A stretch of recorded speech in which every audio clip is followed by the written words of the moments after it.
જય મહાદેવ મિત્રો, રાધે રાધે, જય શ્રી કૃષ્ણ। આપ સર્વ મિત્રોનું સ્વાગત છે મારા યુટ્યુબ ચેનલ ઉપર। મિત્રો, આપણે આજે નાનકડી એવી સુંદર મજાની વાત કરશું કે ઘણા બધા ભાઈઓ અને ઘણા બધા પરિવારોથી એ આપણાને ફરિયાદ રહેતી હોય છે કે ઘરની અંદર ઇન્કમ છે, કમાઈએ છીએ, પણ તેમ છતાંય કોઈ પણ પ્રકારની બચત થતી નથી, કોઈ પણ પ્રકારની ઘરમાં બરકત રહેતી નથી। તો એના કારણો શું હોઈ શકે? આપણે જાણીએ છીએ કે આપણી જે આય હશે એના કરતાં વધારે આપણે વાપરશું તો 100% ઘરની અંદર કાંઈ બચત નહીં થાય। પણ ઘણા બધા એવા પણ પરિવારો છે કે જે ખૂબ ધ્યાનપૂર્વક પોતાની જરૂરિયાત મુજબ અને જે કાંઈ પણ ઘરની જરૂરિયાત છે એ પ્રમાણે જ વાપરતા હોય છે, પણ તેમ છતાંય સરવાળે શૂન્ય રહેતું હોય છે। તો આ કન્ડિશનની અંદર એવા કયા કયા કારણો હોઈ શકે કે જે આની અંદર ભાગ ભજવતા હોય છે? મિત્રો, કારણો તો ઘણા બધા હોઈ શકે, પણ બચત ન થવાનું કારણ, આપણા ઘરની અંદર બરકત ન રહેવાનું કારણ ક્યાંક ને ક્યાંક આપણે પણ છીએ, આપણે ખુદ જવાબદાર છીએ। કારણ કે ઘણી વખત આપણે આપણા ઘરની વ્યવસ્થા અને ઘરની સ્થિતિ, ઘરની ઉર્જા જે રીતને ઉત્પન્ન કરી દીધી હોય કે લક્ષ્મીજી ઘરની અંદર ટકતા નથી। તો એના 2-3 એવા સામાન્ય કારણો તમને બતાવી દઉં છું કે જેનો સુધારો કરશો તો 100% સુંદર મજાના સારા પરિણામો પ્રાપ્ત થશે અને તમને એવું દેખાશે કે ના, 100% પહેલાં કરતાં કંઈક બચતનું પ્રમાણ જે છે એ વધારે છે।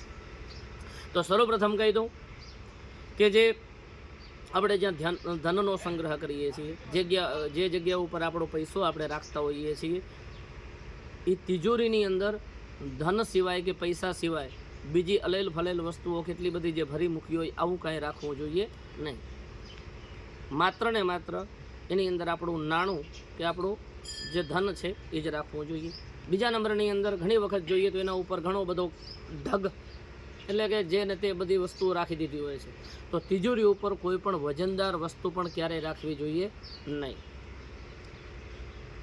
ત્રીજા નંબરનું કારણ એ છે કે નથી ને આપણે છત છે કે નળિયાવાળું મકાન છે, તો છત ઉપર કચરાના ઢગ જમાવી દીધા હોય છે, જે કંઈ વેસ્ટેજ વસ્તુ હોય એની બધી છત માથે ચડાવી દેતા હોય, ક્યારેક કામ આવશે આ ભાવ સાથે।